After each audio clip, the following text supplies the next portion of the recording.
केदारनाथ धाम से जुड़े कुछ रोचक तथ्य।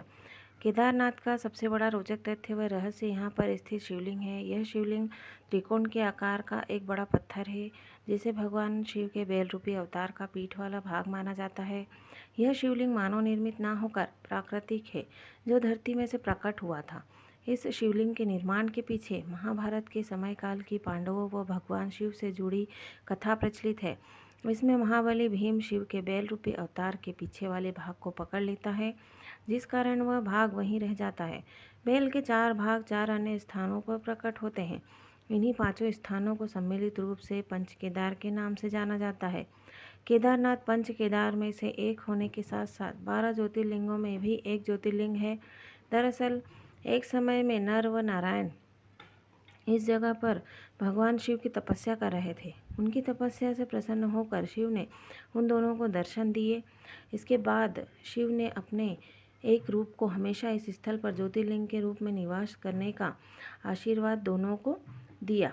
इसके बाद से केदारनाथ का स्थान ज्योतिर्लिंग में भी सम्मिलित हो गया।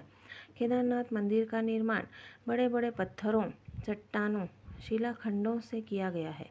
इन शिलाखंडों को आपस में जोड़ने के लिए इंटरलॉकिंग तकनीक को अपनाया गया है, जिसमें कहीं भी सीमेंट इत्यादि का प्रयोग नहीं किया गया है। अब इसमें सबसे बड़ा रोचक तथ्य व रहस्य यह है कि केदारनाथ स्वयं समुद्र तल से 22,000 फीट की ऊंचाई पर स्थित है। इतनी अधिक ऊंचाई पर इतने विशाल शिलाखंडों को पहुंचाना व फिर उन्हें एक के ऊपर एक रख कर इंटरलॉकिंग करना किसी मानव के लिए सक्षम नहीं दिखता।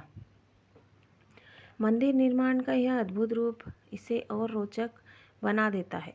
केदारनाथ मंदिर भक्तों के लिए केवल 6 माह तक ही खुलता है। मई में अक्षय तृतीया के दिन इसे खोला जाता है व दीपावली के अगले दिन गोवर्धन पूजा में इसे बंद कर दिया जाता है। उसके बाद मंदिर के कपाट 6 माह तक बंद रहते हैं। वह भगवान शिव के प्रतीकात्मक स्वरूप को नीचे ऊखीमठ में स्थापित कर दिया जाता है। ऐसा इसलिए किया जाता है क्योंकि उस समय यहाँ भीषण बर्फबारी होती है। इस कारण वहाँ के स्थानीय नागरिक, दुकान वाले, प्रशासन के अधिकारी व अन्य लोग वहाँ से नीचे रहने चले जाते हैं। इस दौरान केदारनाथ धाम जाने के सभी मार्ग बंद हो जाते हैं व यह स्थल पूरी तरह से सुनसान रहता है। केदारनाथ के मुख्य मंदिर से आधा किलोमीटर से भी कम दूरी पर एक मंदिर है, जिसका नाम है श्री भैरवनाथ मंदिर। भैरवनाथ को इस क्षेत्र का क्षेत्रपाल कहा जाता है, जिनके द्वारा केदारनाथ मंदिर व इसके आसपास वाले स्थलों की सुरक्षा की जाती है। जो कोई भी केदारनाथ की यात्रा पर जाता है, उसका इस भैरव मंदिर में दर्शन करना आवश्यक होता है, अन्यथा केदारनाथ की यात्रा पूर्ण नहीं मानी जाती। सर्दियों में बाबा भैरवनाथ के द्वारा ही केदारनाथ मंदिर की सुरक्षा व पूजा की जाती है। इसका एक और सबसे बड़ा रोचक तथ्य है, वह है यहाँ जलने वाली अखंड ज्योत या दीपक। दरअसल जब मंदिर के पुजारियों के द्वारा सर्दियों में मंदिर के कपाट बंद कर ताला लगा दिया जाता है, तब मंदिर के अंदर एक जलता हुआ दीपक छोड़ दिया जाता है। इसके पश्चात 6 माह के पश्चात जब मंदिर के कपाट पुनः खोले जाते हैं, तब वह दीपक उसी तरह जलता हुआ पाया जाता है। इसके साथ ही ऐसा प्रतीत होता है कि जैसे कल ही किसी ने मंदिर में पूजा अर्चना व साफ सफाई की हो। 2013 में आई भीषण त्रासदी के बाद जब मंदिर के कपाट मई माह में खोले गए, तब भी यह अखंड ज्योत जल रही थी। वर्ष 2013 में केदारनाथ में आई प्राकृतिक आपदा के बारे में कौन नहीं जानता। यह आपदा इतनी ज़्यादा भीषण थी कि लगभग 10,000 से ज़्यादा भक्तों की मृत्यु हो गई थी। वह केदारनाथ जाने के मार्ग का व अन्य स्थल पूरी तरह से तहस नहस हो गए थे। लेकिन आश्चर्य की बात यह थी कि मुख्य मंदिर को कुछ भी नुकसान नहीं पहुंचा था। इसका कारण था बाढ़ के पानी में बहकर आई एक विशाल चट्टान, जिसे आज हम भीमशिला के नाम से जानते हैं। 2013 में जब बाढ़ का पानी तेज गति से केदारनाथ मंदिर की ओर बढ़ रहा था, तब उस पानी के साथ एक विशाल चट्टान भी बहती हुई मंदिर तक आई और ठीक मंदिर के पीछे आकर रुक गई। बाढ़ का पानी उस चट्टान से टकराकर 2 भागों में बंट गया। वह मंदिर के दोनों ओर से निकल गया। इस कारण मंदिर को कुछ भी नुकसान नहीं हुआ। यह एक चमत्कार ही था, जिसे संपूर्ण विश्व ने देखा था। केदारनाथ ने केवल 2013 की प्राकृतिक आपदा ही नहीं झेली थी, बल्कि 400 वर्षों तक यह मंदिर बर्फ में ढका रहा था। जी हाँ, सही सुना आपने।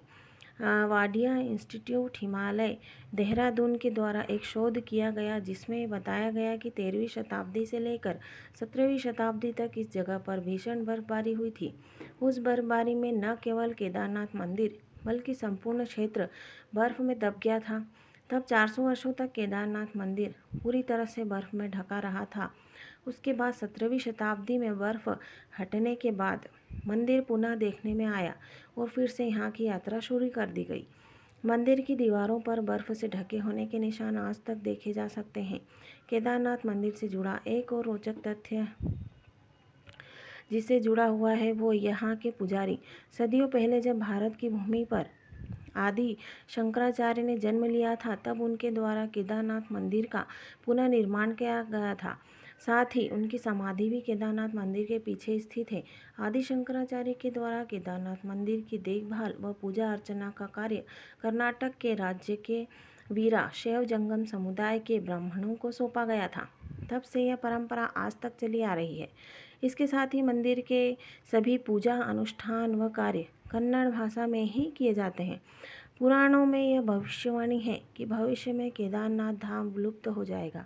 उनके अनुसार नारायण की शक्ति से पहाड़ों का आपस में मिलन होगा और इस क्षेत्र पर स्थित सभी धाम लुप्त हो जाएंगे, जिनमें केदारनाथ व बद्रीनाथ मुख्य हैं। पहाड़ों के आपस में मिलन से इन धामों के मार्ग लुप्त हो जाएंगे व ये एक रहस्य बनकर रह जाएगा। पुराणों में भी यह कहा गया है कि इसके बाद एक नया धाम बनेगा जिसे भविष्य बद्री के नाम से जाना जाएगा।